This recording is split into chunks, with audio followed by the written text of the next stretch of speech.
Hi, I'm Dazza Greenwood, and this is the beginning of my blog post series and videos and demos of interesting technologies that I'm calling on agents. When I say agents, I hasten to clarify I'm talking about that kind of software process that's powered by large language models and is designed to operate on behalf of a user in ways that can be, quite extended from any action that the user took. So it could do several sequences of things in automated chains, not so different necessarily from customary software platforms yet. But the really intriguing thing is these things can use the reasoning capabilities and the very powerful cognitive-like capabilities of large language models scaffolded in software to behave and to take actions autonomously in order to fulfill a user's goal and intention. And this raises all kinds of interesting implications, possible risks, and most importantly, the opportunity for entirely new kinds of value. So, to look forward, I want to actually look a little bit backwards and start off with some research I'm doing at Stanford in this interesting little nook there called Codex, which is a computational law research corner of Stanford. And my project is looking at one aspect of these agentic systems, namely the context when these agents are being deployed in order to conduct transactions for their users. This is a little bit of a project statement, and the fundamental, kind of business hypothesis, I would say, animating this research, which I'm about to give you a sneak preview into, it hasn't been published yet. That hypothesis is that we in fact have already a very well-suited legal framework to support and that reflects the unique capabilities of this new kind of agent. Now, how can it be that we have a legal framework from the past that reflects and supports something that is really so new, most people still haven't heard of it? Let me explain. Let's take a little trip to a recent presentation I provided to the American Bar Association, cluing them into some of this stuff.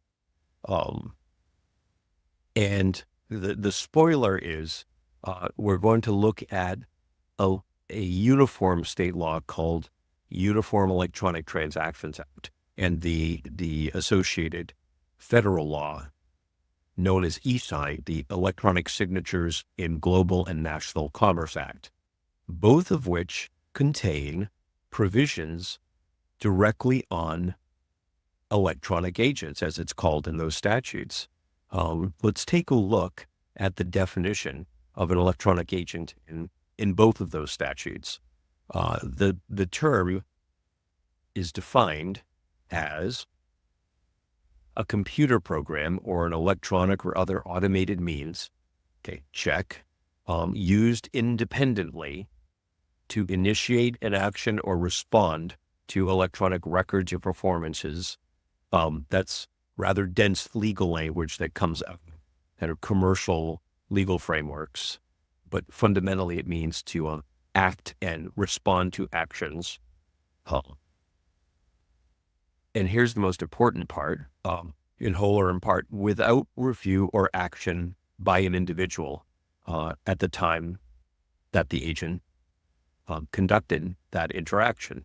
And so the takeaway here is it's said without review or approval or any other action by the human when the transaction is conducted. Okay, that I have to admit was fairly farsighted of us. And let's take a look even further back now at what was happening when this statute was being drafted. Way back then, I was practicing a kind of technology law, and I was involved in this. So I'm here to tell you, a blast from the past, some deeper context of what happened, how it came together, and why it's particularly relevant today. Um, this was this is a memo that I was able to dig out of the Internet Archive. Thanks, guys. That uh, was drafted by an American Bar Association group that I co-chaired with the, how would I put it, in the inestimable John Mueller, who went on to become general counsel of PayPal and has really made his mark in the industry and was fundamental with a nice group of folks that helped usher in the age of e-commerce, at least by blocking and tackling and clearing the way from a legal perspective. So this draft here focused on the definition of electronic agents. We kind of went through and picked it apart from different perspectives. And the part that I think is most important is down here, section 5, where what we did was look ahead a little bit and basically make sure that the current language did not in any way inhibit some of the more futuristic types of capabilities that we foresaw would be present with electronic agents, and began to set a tone for what additional measures might be needed when that day comes. That day has come. Here, what we talk about is the existing automated processes of the day, which continue to be broadly of the same type, a little more complicated, right up until the advent of large language models used for agent processes. Well, while they were powerful, they were deterministic. They were kind of if-then sorts of things. And what was coming was more complex systems that exhibited something that was called, and that we still call aspects of it, emergent behavior. And the most important thing about that is, even if you understand all of the constituent individual parts, you cannot necessarily predict what the output will ultimately be. Does that sound familiar? This is one of the defining characteristics of large language models, generally speaking. And one of the things that's interesting about that, that we didn't get into here, is that this complexity is really useful when you have the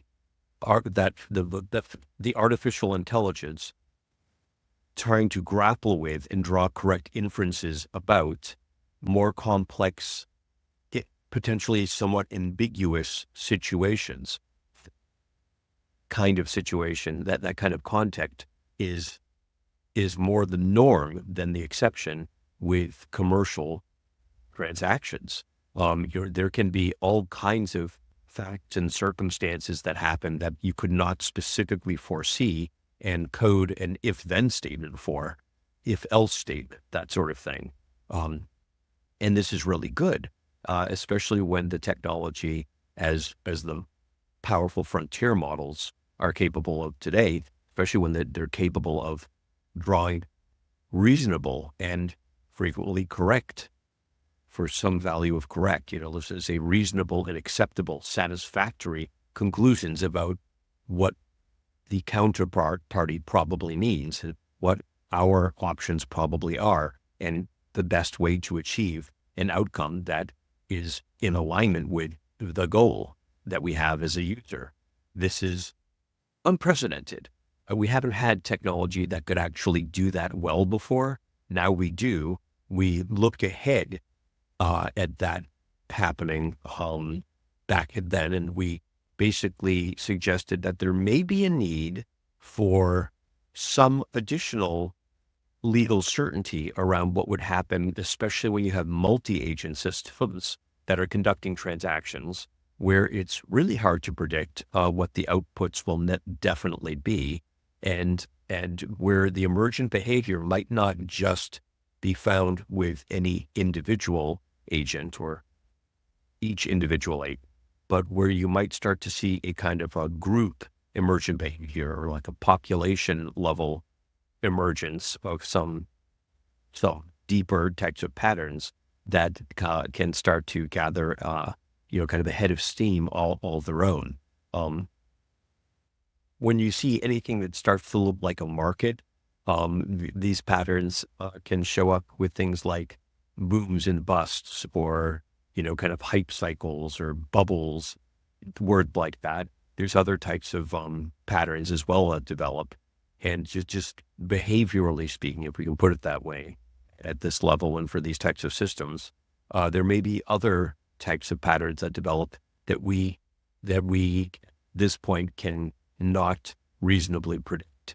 So we should be on the lookout for that. But let's back it up and look at just what the state of affairs is with agents right now. And I'm glad to say two things. Number one, it's not very typical right now in this kind of chilly mid-November day of 2024 to see agents out in the wild, these LLM agents that are conducting transactions and spending people's money, kind of concluding a contract. This is good. Interestingly, based on my own research and sort of applied development of different systems, I'm pretty sure the technology is now capable of doing transactions in a way that's safe and effective and can be very valuable. But the fact that it's not common yet is good because there's still a little time to think through how the architecture and what kinds of safeguards and protections and guardrails and that sort of thing ought to be in order to ensure that when these transactions are conducted, we don't have people who are surprised by the result, and we can make sure that we've got predictable legal results that are broadly aligned with what the parties will accept and had in mind. So that is good. So the other thing to take a look at is just the let's back up a little bit on agents themselves and see how the application of LLM-based agents has been playing out toward transactions. So you may remember that there was a brief but rather loud foray into something called large action models. And there were a few products and services that bandied that language about and some thought leadership pieces. There were some little hardware devices that came out that supposedly would be able to understand the context and conduct transactions on behalf of people. It would appear that the approach that had been taken over within the last year or so with so-called large action models may have been a little premature. The implementations weren't quite up to the task yet. And so there's been this sort of second wave that's more software-based. And it is really taking off. In fact, I'd say if you haven't heard about agent-based large language model applications, this is the time to do some research and do Google or Perplexity on it because it's actually entered a bit of a hype cycle. So let's catch everybody up. Here's some of the types of actions and interactions and transactions we are starting to see with more software and kind of network-based service implementations. Have agenda items for meetings, web browsing actions has been around for a while, but it's really hit the big time a week or two ago with Anthropic's new API for what they call computer use. We've got here SQL queries and updates. You, in other words, doing things with databases, which is foundational for doing kind of everything. We've got data visualization. These API calls are really, really quite critical. So when you've got the ability, which is sometimes called function calling or tool use with these LLM implementations of agents, when you've got the ability to call an API, an application programming interface, which is another way to access products and services and platforms that are available on the web, instead of using a web browser. You can sort of do a machine interface and just have software talk to software to conduct the interaction. This is really profound because it's kind of like the keys to the kingdom of being able to actually take the actions. And so some of those actions absolutely include conducting transactions. So all this stuff is the state of play right now. So what I'm doing at Stanford and to some extent and from a different angle at MIT through law.mit.edu is taking a closer look at the contracts and the terms that would apply when you have LLM agents conducting transactions. There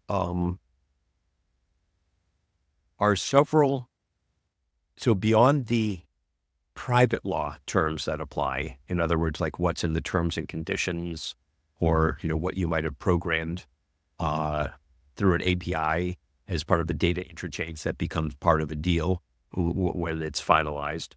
There are these underlying, what I'd almost call legal infrastructure terms that apply. The most important one, why do we have this thumb going on the phrase? The most important one is the Uniform Commercial Code, and specifically Article 2, that provides these gap filler provisions for, what kind of warranties you can expect and other things like that. But more specifically, this Uniform Electronic Transactions Act and the Federal e-Sign Act that have already kind of foreshadowed with the electronic agent provisions is really going to provide most of the missing context. So not only does it ensure that we have a viable framework to confirm that electronic transactions, including the constituent parts like electronic signatures, electronic contracts, the electronic records themselves are not invalid or unenforceable on the sole grounds that they exist in electronic form. In other words, no one can come out and say, hey, that needs to be in paper or signed in ink or that kind of stuff. He goes further and starts to define and provide some rules that apply to automated transactions. What do electronic agents do under the Uniform Electronic Transactions Act? They do automated transactions. And those automated transactions can occur when you've got an agent on one side of the transaction and sort of manual human people clicking buttons on the other side. And much more importantly, and for the imminent future, they can occur when you have agents on both sides, for all sides, when you have a multilateral transaction. Really important provisions there on automated transactions. Attribution's another really important one. So we're out there in the market, merrily conducting transactions through our, kind of spawned extensions of our commercial persona, these agents, and what one may start to wonder appropriately, on whose behalf is any given agent actually operating? Is it operating on behalf of a party? Is it some sort of hack? Can come up. Who do I invoice? Just there's all kinds of good reasons to be able to attribute the act of an electronic agent to a legal entity. To be most fundamentally, you can't have a transaction when the endpoints are when the final entities are software. In order to actually form a contract, you have to be a legal party. So by that I don't just mean human. So if I'm a 6-year-old human, I still can't form a contract. I don't have legal capacity. I'm not treated as a legal entity competent and capable of forming and enforcing a contract. Okay, I cannot sue or be sued. So, human, but the point is you have to be a legal entity. Those actually come in two flavors. They're individual humans. There's also groups of people operating as like a corporation, for example, or a LLC, or a nonprofit, or a government entity, etc. And so, but the point is you have to be a legal entity. And so the acts of an electronic agent, an LLM agent, an AI agent, there's different words for this depending on what we're highlighting. The acts of this software kind of need to be able to be attributable back to a legal entity. There are rules of attribution in the Uniform Electronic Transactions Act. They're very common sense. It's something to be thinking about now in this kind of last moment we have before this stuff really hits big. When I say thinking about, I mean, you'll see in later slides, but just to make a little more sense right now, what that means is it's one of the things on like a checklist to kind of make sure you've got prior to adopting and using and relying upon electronic agents, and especially the electronic agents of others, to conduct transactions that you may be on the hook for, and or that you want to make sure the other party is on the hook for. Security procedures is another really important provision in the Uniform Electronic Transactions Act. And it gets down to the question of what happens when there's kind of errors and mistakes. And so this provision defines what a security procedure might look like. It's nothing too crazy, very consistent with the kinds of security procedures we have right now, but in e-commerce that you can accomplish in any number of ways, but it could involve, things like, broadly speaking, authentication, some way to exchange in a verifiable way, kind of data about what the transaction is and, what has happened and whether it's been changed in transit, that sort of thing. And when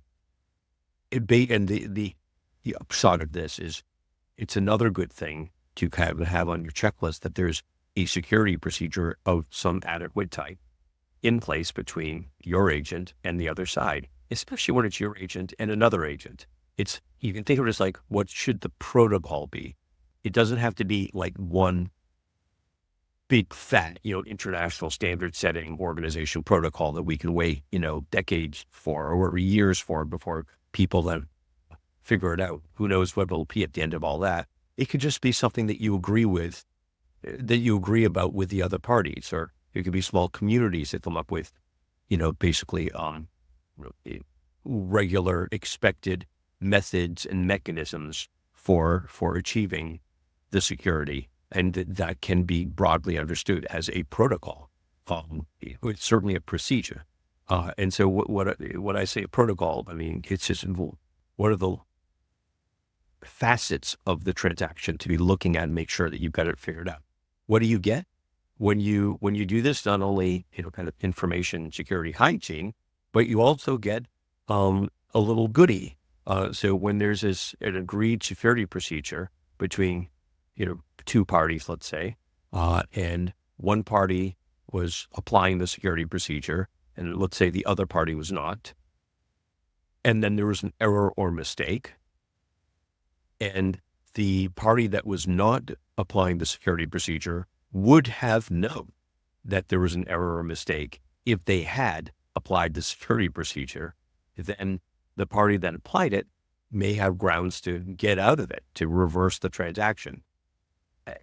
I'm being a little bit fast and loose with the words, but that's the basic upshot of the rule.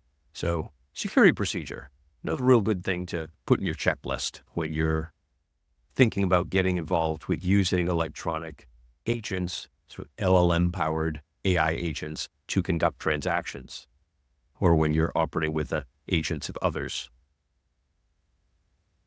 Okay, so let's go forward. I'm going to come to some of these things in future blog posts and videos.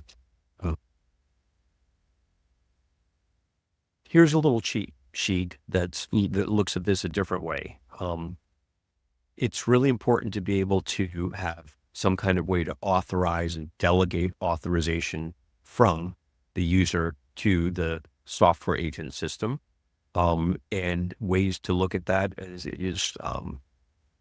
user experience, making sure that the right kind of logging and that you've created and preserved evidence of what happened, so that there's some clarity that there was a moment of authorization, that the user kind of knew what they were doing. We know what the scope of authority is that was delegated to the electronic agent. Attribution, as I've just mentioned, when that's basically identification and linking of a first party to a second party or to other parties. This is kind of rough right now. I need to change some of these words, especially on the right side. The right side's supposed to signify different approaches to this or what it means. Another thing is apparent authority, which is kind of the other side of the coin of delegated authority. So apparent authority is if we flip this around and say, I'm a third party that's interacting with your agent or someone else. We could drag you into this. And my question now is, do I think that this agent is authorized to act on behalf of its user, its individual, consumer, company, whatever it is? If an ordinary reasonable person would come to the conclusion that the agent probably is authorized to conduct some transaction and make some deal or promise on behalf of its user, then whether that user did or didn't authorize and delegate authorization to the agent, they may be treated as though they had. And that's partly based on the sort of equitable principle of fairness to third parties. And it's also based on this idea that we like it when there's intermediaries. It makes markets and the economy and society function better. And so we want to protect innocent third parties that are just making reasonable suppositions. We're supposing reasonable things about the probable authority of an agent. So what does this mean? Well, if you don't want a third party to, wrongly assume that your agent was authorized to do something, but unfortunately have their assumption be, become binding upon you, so that you can't disavow what the agent did, then you want to have a way to communicate the actual authority of the electronic agent to third parties that it may be conducting transactions with.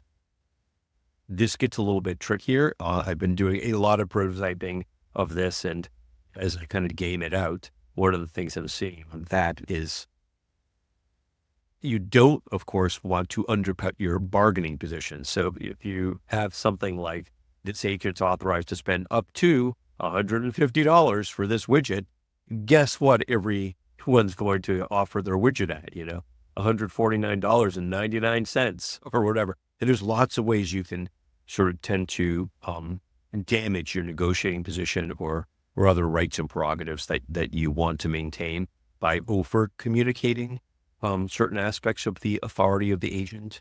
However, you also may regret it later if you haven't communicated the right things about the actual authority of the agent. So there's some interesting, ways to handle that, which been working on, and I may show some of those later. Maybe I'll just do a startup. Errors and mistakes we kind of looked at already. I guess, okay, I should have culled some of these slides before this video, but this is kind of relevant, I guess.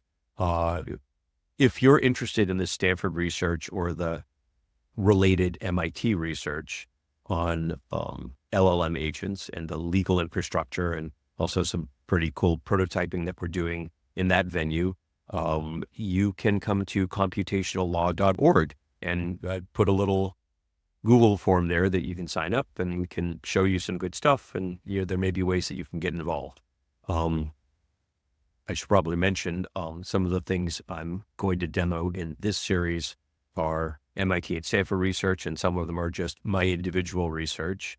And I'll try to keep that clear, should it ever come up in the future. There's lots of interesting ways to do attribution. I kind of get into this. Doing something at the protocol level is good. I'm now that I kind of set the table, I was going to go deeper. But you know what I think I'll do instead is I'm going to just kind of encapsulate this little part of the video right now, and I'll come back later and go deeper into each one of those topics. And then, in the fullness of time, we can come back and look at some of those prototypes that I'm calling Agento, some agent design patterns, I would call it, which is one way to talk about how to architect the communications and actions and sort of behaviors of agents within systems. And this is particularly important when you start looking at agent frameworks like AutoGen and Lang graph, and there's tons of them. And so I kind of go through some of the framework swarm and look at what the design patterns are and the different ways you can construct kind of the workflows and life cycles of agents. And they can be really interesting. They can give you some ideas. There's some common patterns there. And then there's a lot of gaps there, which is partly why I bothered building some of this stuff myself, to try out a bunch of different interesting design patterns. Principal authority was really important. On whose behalf are these agents really operating? You would think that they're operating on your behalf, and you might be wrong. And we can go much more deeply into that. But one of the key questions to ask is, who's benefiting from the agent? Who is operating the agent? And by that, I don't mean the superficial user of a system or a platform that's being provided to the user, but I probably mean the folks that have designed and who operate that platform. And I may mean other people as well, like, for example, their partners or their advertisers, or who knows. So we can kind of get into that a lot more deeply. And again, there's some interesting prototypes and some really cool stuff I'll show with Consumer Reports Innovation Lab, where I've been doing some work in the context of consumer transactional agents, and what fiduciary duties might look like, to make sure that the actions of the agent system are in the best interests of the consumer. And then the other way to look at that is organizations. And there's most of my consulting stuff through civics.com is basically ensuring that the AI systems are maintain fidelity to the interests of the corporation or the other business or entity that they have been deployed by. But principal authority, who is the principal? PAL, like the one in charge, who is should be like vesting the agents with authority to act, and on whose behalf the agents are acting. Just making sure one is very clear on that. It's critical. And there's a lot of ways to slice and dice it, but having it be completely ambiguous is probably not a great choice. Agent transactions is what I just did, I guess, the first part of. The new value, I'm going to save that for later, but I have an idea. I've been prototyping it as part of this Agento set of things, but it's really its own thing, as a way for these agent systems to generate new value in a very cool method. So more on that later. But for now, thank you very much for your attention. And I hope that you'll step forward with, kind of questions or ideas that you may have. If you go to the site onagents.org or come on over to my blog, dazzagreenwood.org, or my consulting site, civics.com, there are ways to communicate your feedback or reactions to this on all of those sites. And I hope to hear from you. And we'll pick this up with part 2 of transactions in the next segment.